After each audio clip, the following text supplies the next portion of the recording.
Глава 1976. Ля-Ин. Серебряная луна открыла рот, чтобы что-то сказать, но в конце концов проглотила слова и ответила. «Да, дедушка». Как только патриарх Хосеа собирался сказать что-то еще, выражение его лица внезапно изменилось, когда он бросил взгляд на ворота павильона.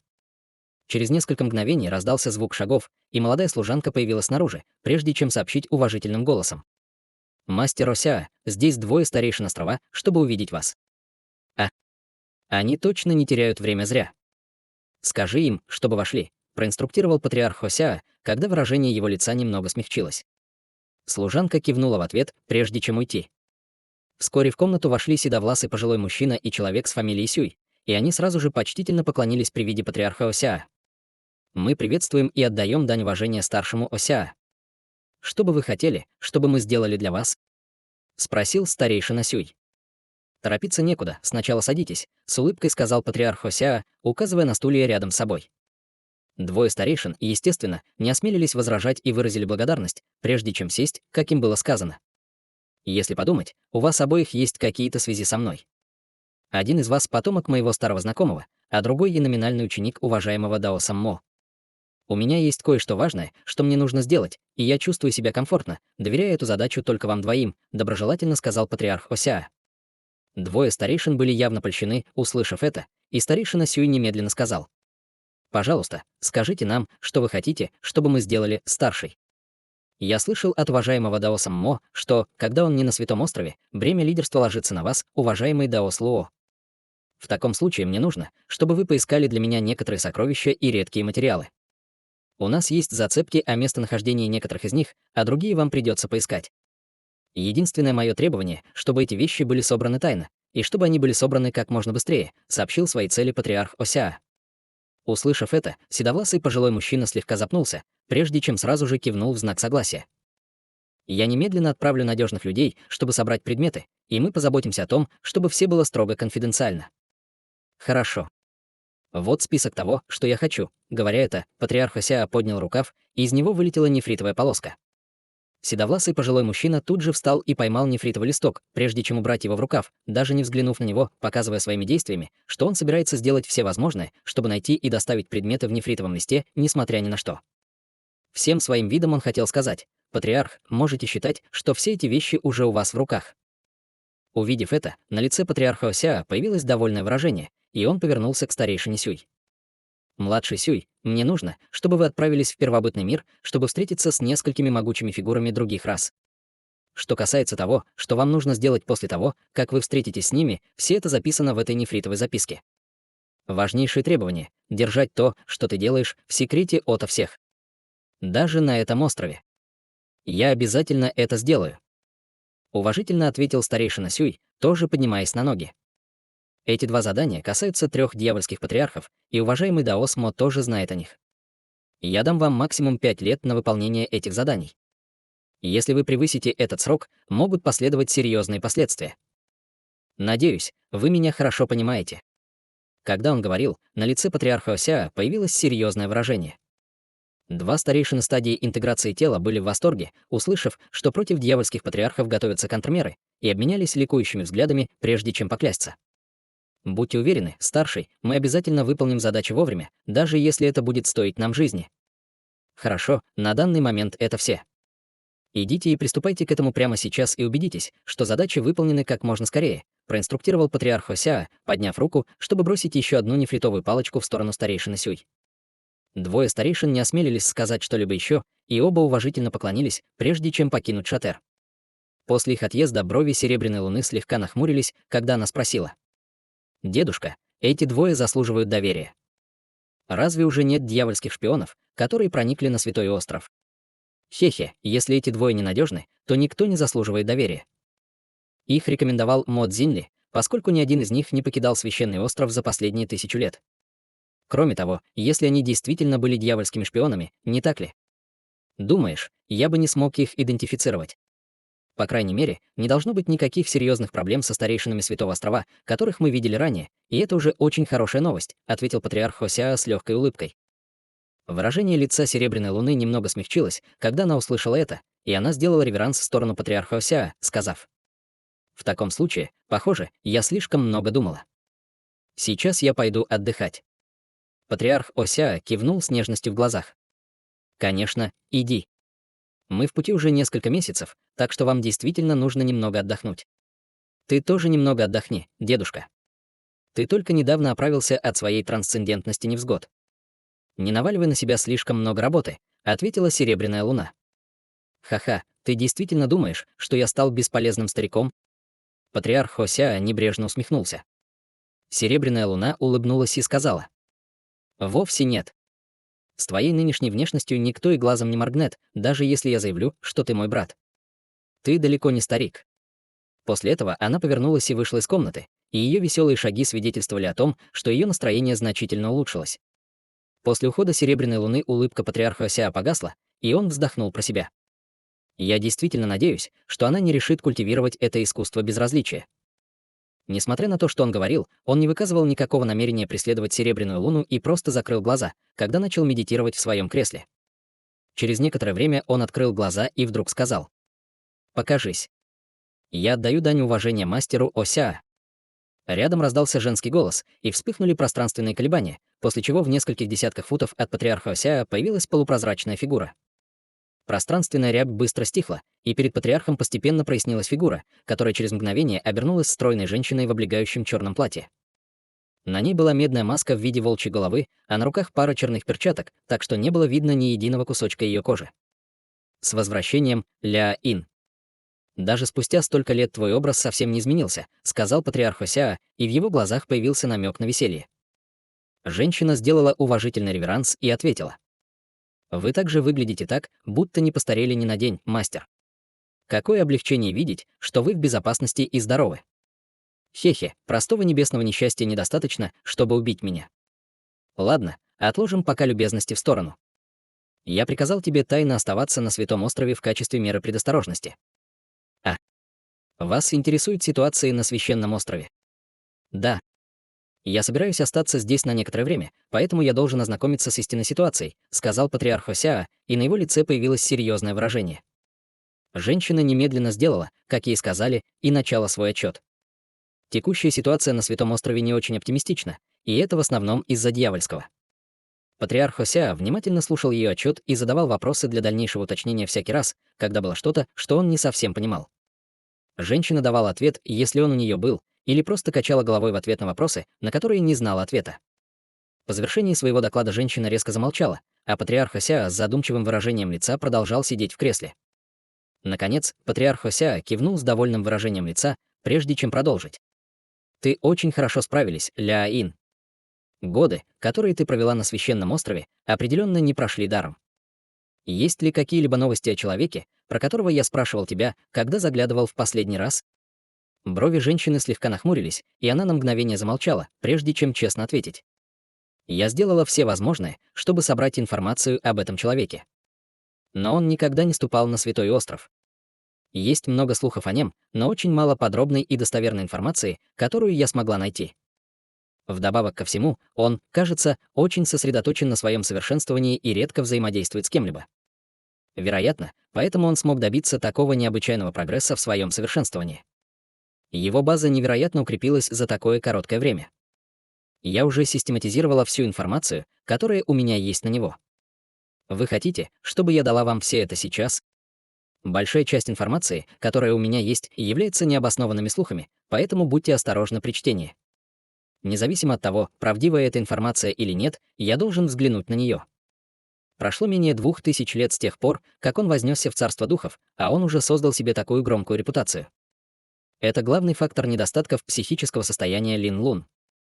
Позвольте мне увидеть, что именно делает его таким особенным, сказал патриарх Хося, когда в его глазах появилось холодное выражение. Женщина в черной мантии дала утвердительный ответ, прежде чем поднять руку, чтобы выпустить шар лазурного света. Патриарх Хося сделал хватательное движение и втянул шар лазурного света в свою руку, а затем вложил в него свое духовное чувство. Через некоторое время он закончил изучать информацию, но, похоже, был весьма недоволен увиденным. Почему так мало информации? И большая часть этого материала совершенно абсурдна. Ты говоришь мне, что он был в состоянии противостоять культиватору поздней интеграции тела в бою, когда сам был только на ранней стадии интеграции тела. Ты вообще сама веришь в это? Я просто собрала всю информацию о нем, которую смогла найти. Вам придется решить, правдива эта информация или нет. В конце концов, вы никогда не приказывали мне выследить его лично, чтобы собрать больше информации. И теперь, видимо, уже поздно. За ним недавно охотились дьявольские существа, и с тех пор он исчез, серьезно ответила женщина. Он исчез. Это правда. Какой счастливчик. Его зовут Ханли, верно? Надо сказать, что он легко отделался. Он заслуживает того, чтобы его убили 1000 раз за то, что он сделал. Сказал патриарх Хосеа, когда в его глазах промелькнул намек на намерение убить.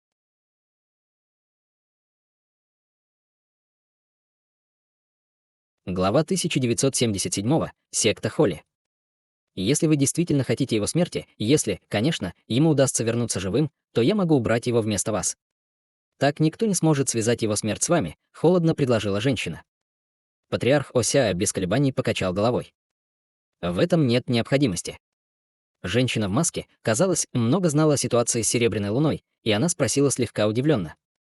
Почему это? Юная госпожа Лин Лун уже узнала о его существовании. Все это время я скрывал от нее все новости об этом человеке, и она постоянно была рядом со мной. Поэтому у нее не было никакого взаимодействия с внешним миром. Однако она внезапно получила новости об этом человеке через некоторое время от своего друга, и, таким образом, она узнала, что он вознесся в царство духа и стал культиватором интеграции тела. Поэтому она настояла на том, чтобы поехать со мной в эту поездку. Она неизбежно заподозрит мою причастность, даже если нет доказательств, и от этого ей будет еще труднее сгладить свое психическое состояние. Конечно, если он погибнет от рук дьявольских существ, то это будет совсем другая история, объяснил патриарх Хосеа. Это делает вещи довольно неприятными. Однако для меня невозможно сделать так, чтобы он действительно погиб от рук дьявольских существ, усмехнулась в ответ женщина в маске, по-видимому, очень желая, чтобы Ханли был убит. Даже не думай об этом. Нет, значит, нет.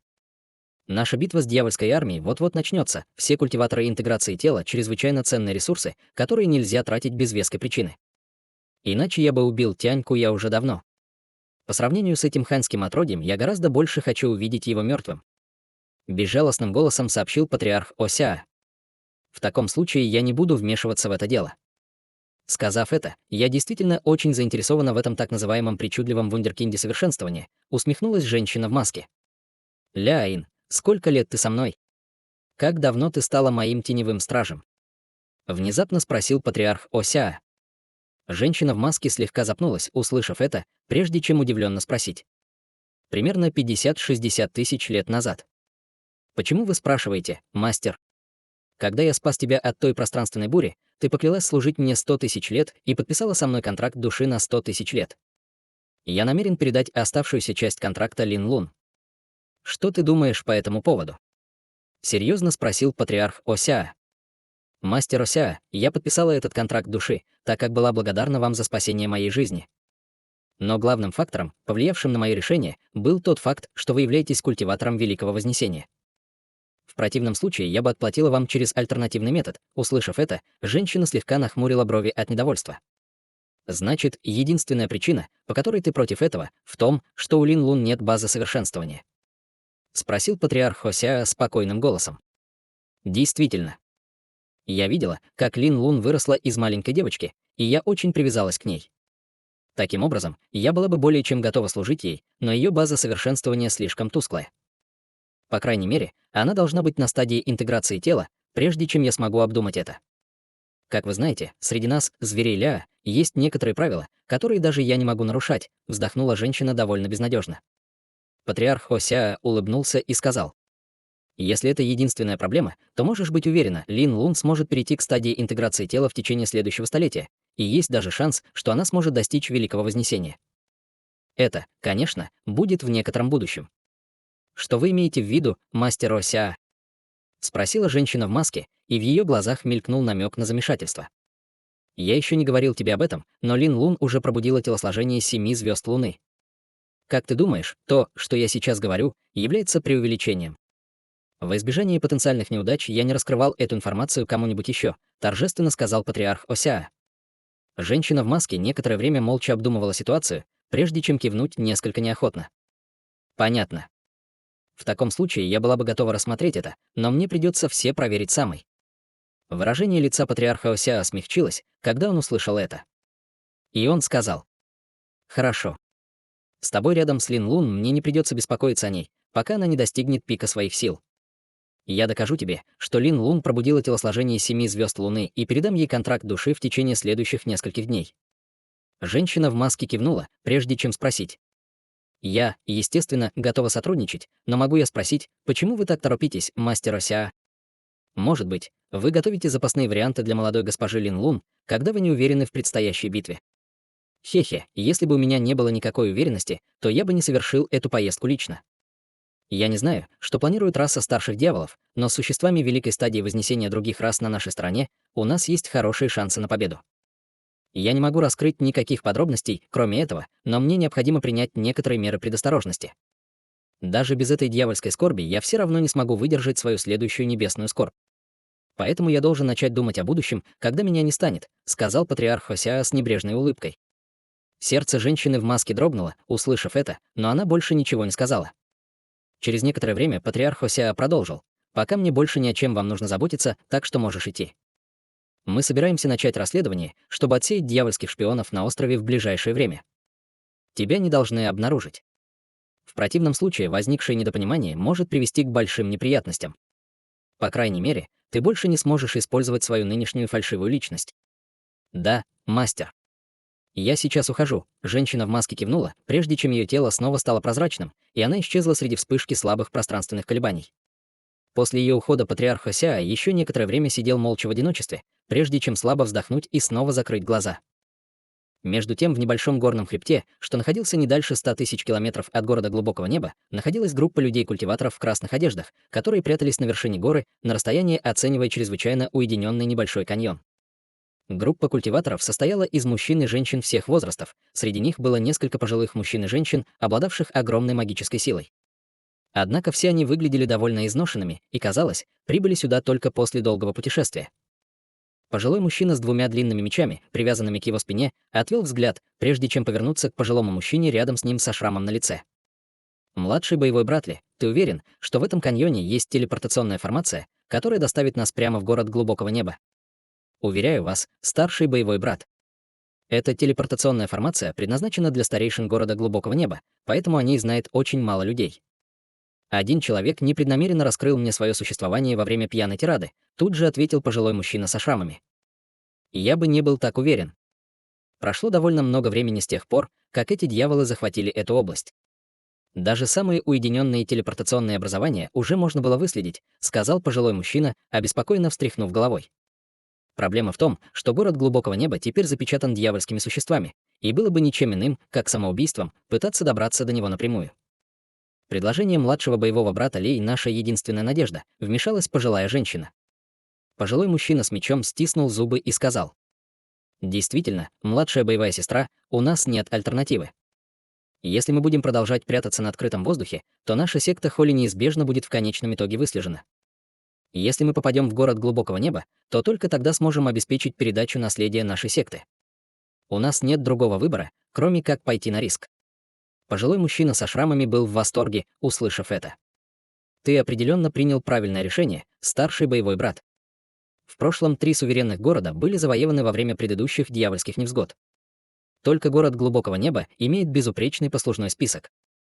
Если мы сможем попасть в город, тогда мы точно будем спасены. Я немедленно пошлю несколько учеников разведать местность. В этом нет необходимости. Если дьявольские существа расставили ловушки вокруг местности, то нормальные ученики, скорее всего, не смогут их обнаружить.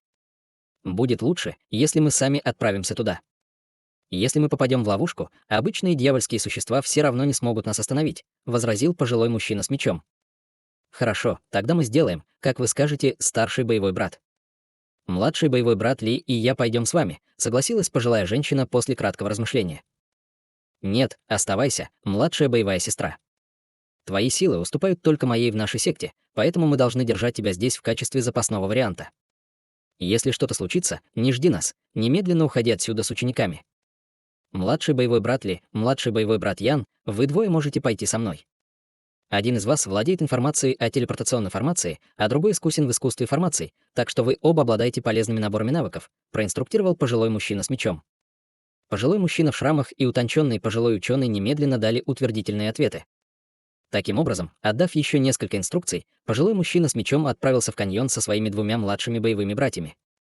Остальные люди-культиваторы смотрели из своих укрытий с нервными выражениями.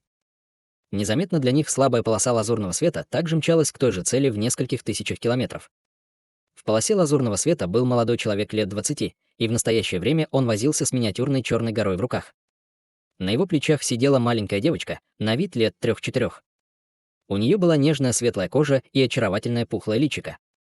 Одной рукой она хваталась за одежду Ханьли, а другой рукой жевала неизвестного духа. Ханьли повернулся, чтобы взглянуть на маленькую девочку, сидящую у него на плечах, и на его лице появилась слабая улыбка. Маленькая девочка была никем иным, как леопардовым зверем Кирин, который только что проснулся.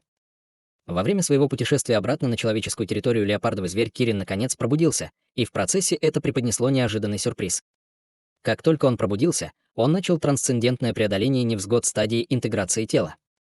Он обладал родословной истинного духа Кирин, поэтому постигшие его небесные муки, естественно, были чрезвычайно разрушительными.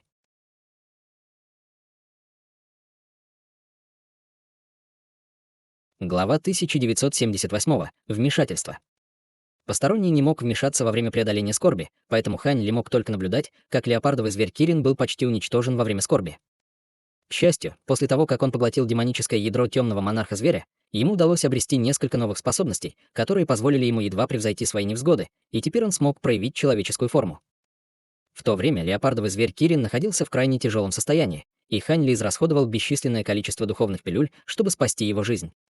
Иначе он бы уже погиб. Однако, что заставило Ханьли чувствовать себя довольно безмольным, так это то, что человеческая форма, проявленная леопардовым зверем Кирин, была маленькой девочкой, которая казалась даже моложе Куэр. И если бы это был нормальный человек, то, скорее всего, он еще даже не мог бы много говорить. К счастью, несмотря на свой внешний вид, леопардовый зверь Кирин мог напрямую общаться с ним через духовные чувства, поэтому общение не было проблемой. Из-за неожиданного преодоления невзгод возвращение Ханьли в город глубокого неба, естественно, немного задержалось. Таким образом, ему потребовалось несколько месяцев, чтобы достичь этой точки. Место, к которому он в настоящее время направлялся, было одним из немногих скрытых телепортационных формирований, предназначенных для старейшин города глубокого неба.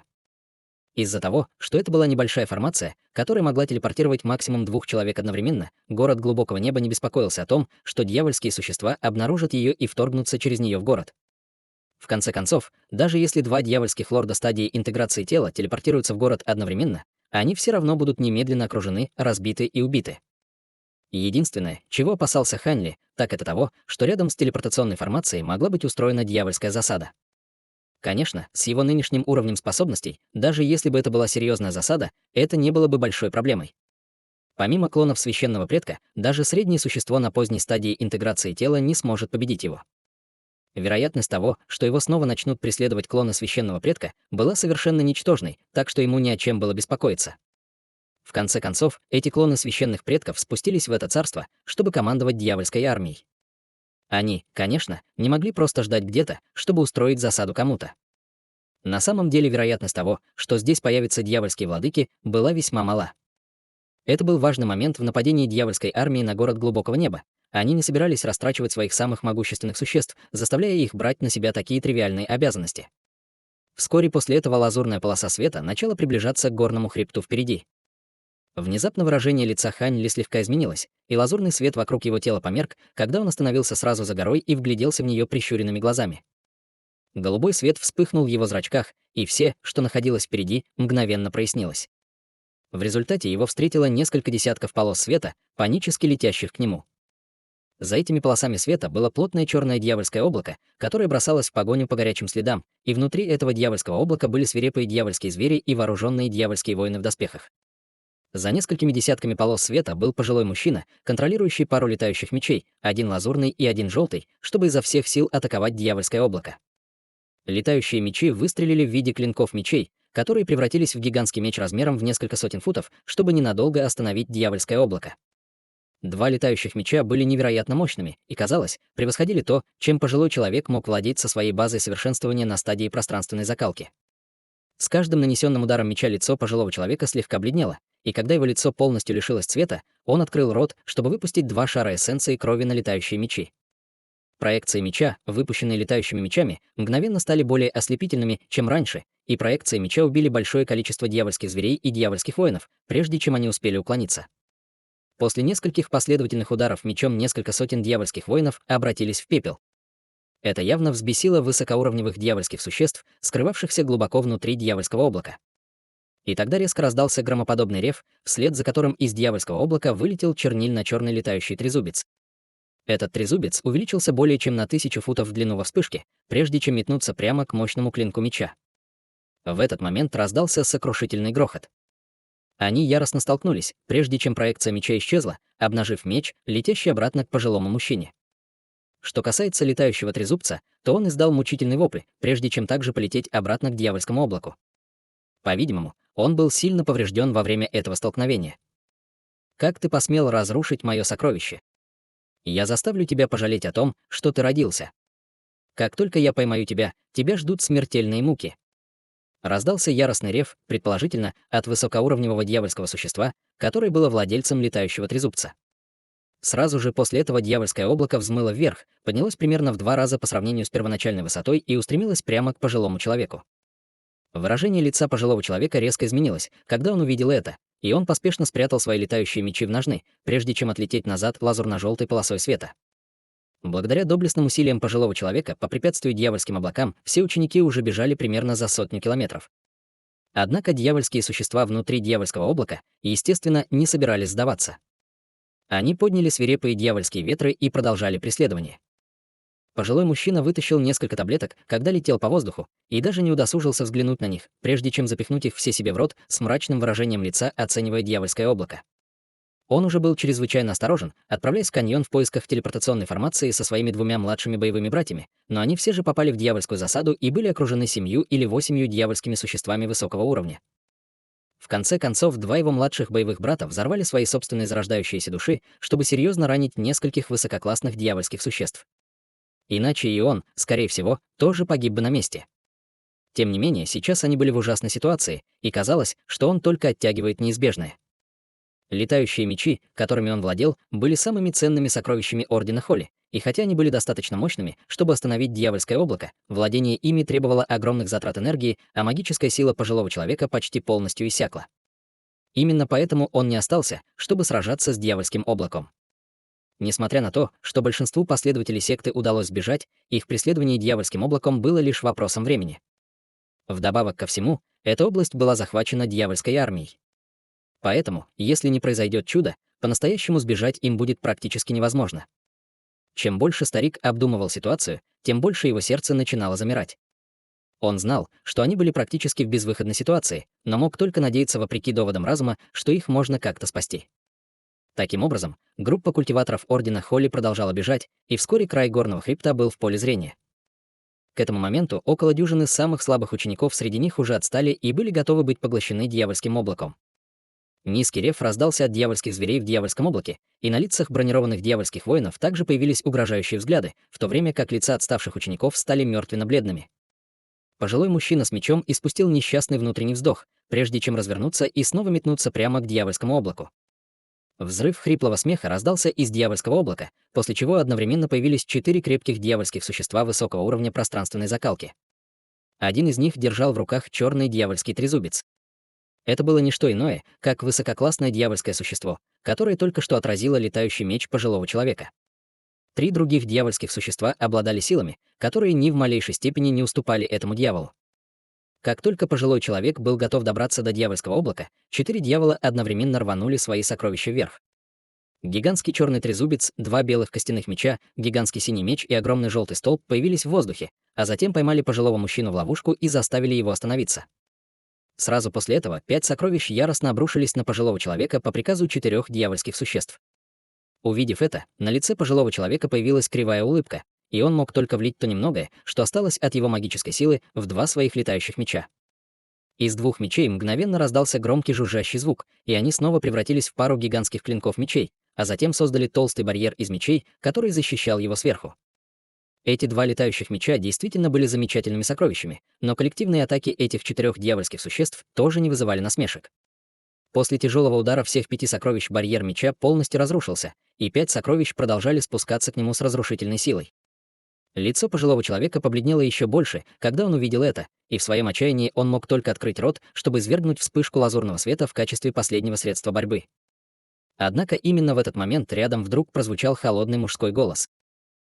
Подумать только, что даже несколько кусков дьявольского мусора из стадии пространственной закалки осмеливаются попытаться убить кого-то в моем присутствии. Ваши жизни оборвутся прямо здесь. Как только мужской голос затих, раздался удар грома, и гуманоидная фигура появилась не более чем в 10 футах от пожилого мужчины, а затем сделала хватательное движение вверх в небрежной манере. 5 дьявольских сокровищ, спускавшихся сверху, резко вздрогнули, как будто их ударила какая-то огромная сила. В то же время 4 высокоранговых дьявольских существ моментально потеряли контроль над своими сокровищами, что, естественно, стало для них весьма тревожным поворотом событий.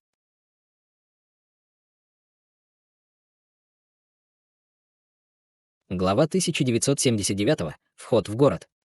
Только тогда они мельком увидели гуманоидную фигуру рядом с пожилым мужчиной и обнаружили, что это был молодой человек лет 20 с небольшим. Это был никто иной, как Ханли. Прежде чем высокоуровневые дьявольские существа получили шанс вернуть себе контроль над своими сокровищами, над их головами вспыхнули пространственные колебания, и полоса золотого света вырвалась вперед. Она начала быстро вращаться вокруг них с невероятной скоростью, а затем во вспышке появилась на расстоянии более сотни футов. Золотой свет исчез, открыв желтого зверя размером около 10 футов. У зверя было гибкое и обтекаемое тело, и он напоминал леопарда с парой маленьких зеленых рогов на голове. Как только он появился, он повернулся к 4 дьявольским существам с насмешливым взглядом в глазах. Как ни странно, 4 дьявольских существ остановились как вкопанные, и выражение их лиц тоже было весьма своеобразным.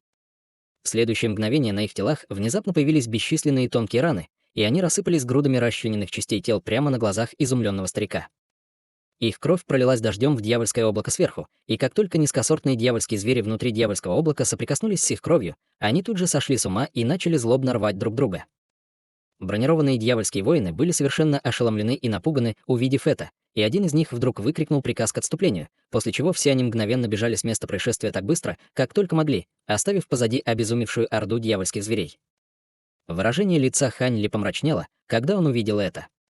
Он ни за что не позволит этим дьявольским существам сбежать. Он немедленно передал свой голос леопардовому зверю Кирин: «Я оставлю этих дьявольских зверей на тебя, я сам позабочусь об этих дьявольских воинах». Леопардовый зверь Кирин кивнул в ответ, а затем создал несколько десятков слабых золотых проекций самого себя, и все они устремились прямо на низших дьявольских зверей, как молния. Что касается Ханли, он просто остался на месте, прежде чем вытянуть руку из рукава. Он сделал небрежное хватательное движение, и среди оглушающих раскатов грома внезапно появился шар пронзительной золотой молнии. Сразу же после этого он растопырил пальцы, бесчисленные дуги молнии толщиной с человеческий палец разлетелись во все стороны. Вспыхнул сияющий золотой свет, и дуги молнии мгновенно достигли убегающих дьявольских существ, прежде чем яростно ударить их сзади.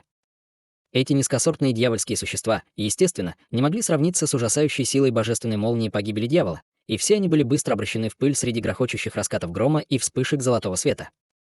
Близлежащее дьявольское облако и дьявольские ветры также были уничтожены золотой молнией, и в этот момент все низкосортные дьявольские звери также были превращены в груды крови и плоти леопардовым зверем Кирин. Все произошло за несколько вдохов, и прежде чем пожилой мужчина успел среагировать на ситуацию, все их преследователи были убиты. Только тогда пожилой мужчина пришел в себя и поспешно повернулся к Ханли с восторженным выражением в глазах. «Спасибо, что спас нас, старший. Вы старейшина города глубокого неба?» «Полагаю, технически да. Откуда вы все взялись? Почему вы пришли сюда вместо того, чтобы спрятаться в более безопасном месте? Разве вы не знаете, что область вокруг города глубокого неба уже захвачена дьявольскими существами?» Равнодушно спросил Ханли.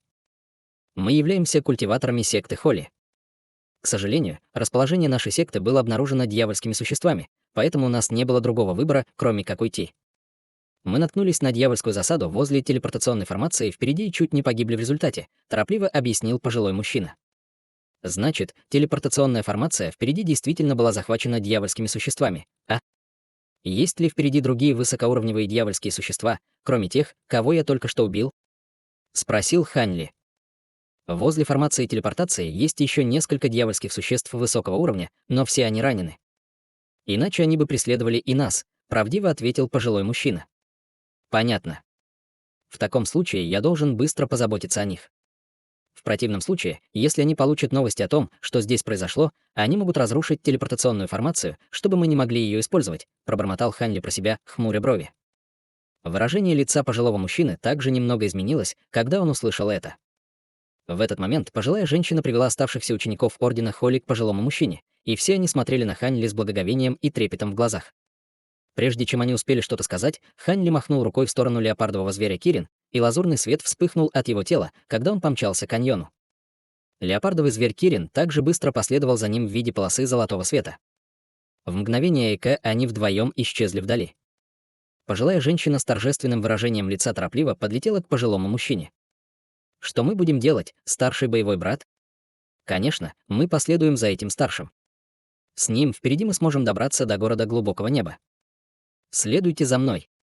Это будет наш последний шанс добраться до безопасного места», ответил пожилой мужчина без колебаний. Пожилая женщина тут же кивнула в ответ. После того, как он быстро принял еще несколько таблеток, чтобы пополнить свою магическую силу, на лице пожилого мужчины появился слегка ненормальный румянец, и он немедленно полетел к каньону, сопровождаемый всеми оставшимися учениками Ордена Холли. В отличие от беспокойства и страха, которые они испытывали раньше, теперь все они были полны надежды и волнения. Расстояние менее 1000 километров, естественно, не заняло много времени у таких культиваторов, как они. И вскоре они подошли к каньону.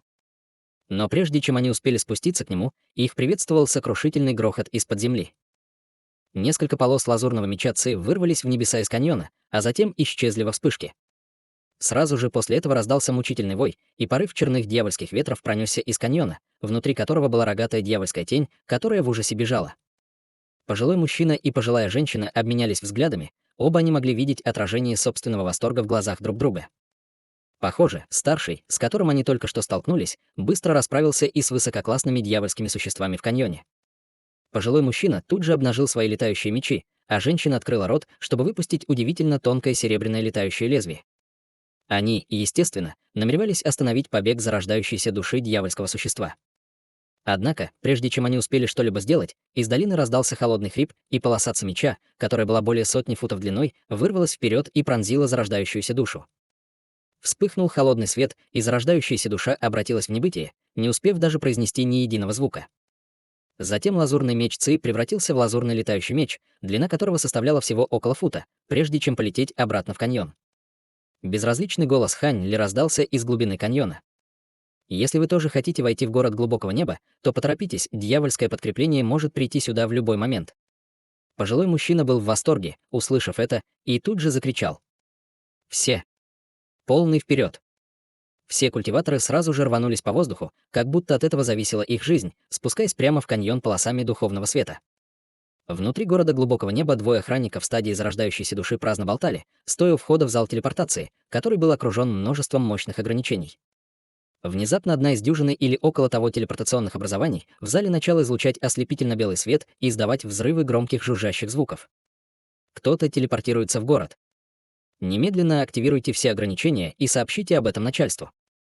Тут же встревоженно закричал один из охранников в стадии зарождающейся души. Другой охранник тут же перевернул руку, чтобы создать синюю формовочную пластину размером с ладонь, а затем ударил по ней другой рукой. Вспышка пятицветного света вырвалась из формационной плиты с глухим стуком, и по всему залу мгновенно возникли всевозможные колебания. В то же время появились световые барьеры и золотые и серебряные руны, чтобы запечатать весь зал. В павильоне рядом с залом более сотни медитирующих охранников резко поднялись на ноги без всякого предупреждения, а затем вылетели из павильона полосами духовного света. Из жужжащей телепортационной формации внезапно возникли пространственные колебания, после чего появилась лазурная гуманоидная фигура. Как только Ханли открыл глаза, его встретили около дюжины охранников, оценивающих его с настороженным выражением лица, как будто они ожидали битвы, и он улыбнулся, когда сказал: «Меня не было всего 2 или 3 года. Неужели вы все уже забыли обо мне?» Лидер охранников сразу же опознал Ханли, и на его лице появилось восторженное выражение, когда он почтительно сказал: «А, это старший хан. Это фантастическая новость, и я немедленно сообщу старейшинам. Старейшины дали нам указание сообщать им, как только мы получим какие-либо новости о вас. Понятно, я лично навещу старейшин. Кстати, через эту телепортационную формацию прибудут еще несколько человек», — небрежно сказал Ханли. Охранник довольно удивился, услышав это, но все же тут же поклонился в ответ. «Есть и другие. Это не проблема, мы обязательно о них позаботимся».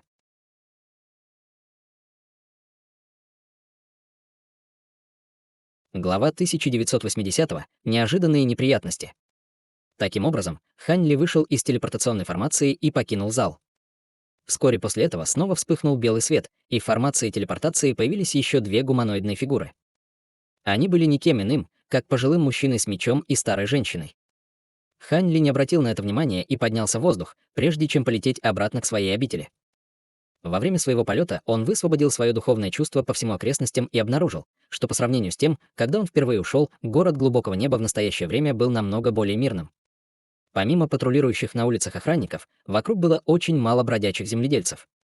Количество патрулирующих охранников также увеличилось в несколько раз, и все проходящие культиваторы должны были пройти суровые проверки, прежде чем получить разрешение на проход. Во всем городе царила напряженная атмосфера. С огромным духовным давлением, которое излучал Хань Ли, естественно, не было патрульных охранников, которые осмелились бы встать у него на пути. Таким образом, каменная пагода, в которой он жил, быстро появилась вдали, и он влетел прямо в зал на самом высоком этаже. Оглядевшись, на его лице появилась слабая улыбка. Все было точно так же, как он оставил, но пол был безупречно чистым, что ясно указывало на то, что в комнате регулярно убирались и за ней ухаживали. Казалось, что его ученики не расслаблялись во время его отсутствия. Хань Ли сел на стул в центре зала, затем провел рукавом по воздуху. Два талисмана немедленно выстрелили, прежде чем исчезнуть в воздухе, как два огненных шара, после чего Хань Ли закрыл глаза и молча ждал. Через несколько мгновений среди вспышек духовного света снаружи зала появились две гуманоидные фигуры. Один из них был красивым молодым человеком в синей мантии, а другой был молодым даосским священником с широкой улыбкой на лице. Это были никто иные, как ученики Хань Ли, Хай Юэтянь и Цилин Цзы. При виде Хань Ли на их лицах сразу же появилось приподнятое выражение, и они сразу же бросились вперед, прежде чем почтительно поклониться. «Мы так рады, что вы благополучно вернулись, мастер». «А вы двое думали, что со мной что-то случилось?» — спросил Хань Ли с намеком на улыбку на лице. «Прошло много времени с тех пор, как вы покинули город глубокого неба, и по городу ходили слухи о том, что вы, возможно, уже погибли от рук священного предка. Однако теперь все эти слухи явно ложны, поскольку вы вернулись в целости и сохранности», — взволнованно сказал Хай Юэтянь. Цилин Цзы тоже решительно кивнул в знак согласия. «Эти слухи не совсем беспочвены. Не так давно я действительно столкнулся с некоторыми проблемами и был поставлен в чрезвычайно опасную ситуацию некоторыми клонами священного предка», — сказал Хань Ли, слегка нахмурив брови. Улыбки Цилин Цзы и Хай Юэтяня тут же исчезли, когда они услышали это. Но это все в прошлом. Теперь я вернулся, не так ли? Вдобавок ко всему, во время этой поездки я столкнулся с прекрасной возможностью, и теперь я могу начать готовиться к прорыву к поздней стадии интеграции тела, продолжил Хань Ли с улыбкой. Вы собираетесь совершить еще один прорыв? Это фантастика. Я с нетерпением жду того дня, когда мастер станет самым могущественным культиватором в городе глубокого неба. Позвольте заранее поздравить вас, мастер. С вашими невероятными способностями даже клон священного предка не сможет сравниться с мастером после того, как вы достигнете стадии поздней интеграции тела. Цилин Цзы и Хай Юэтянь очень обрадовались, услышав это, и сразу же начали льстить Хань Ли. Тот не мог не усмехнуться от удовольствия, но тут ему внезапно пришла в голову мысль. Как поживает коллега Даос Ледяной Феникс? Кажется, я не обнаружил ее присутствие своим духовным чутьем.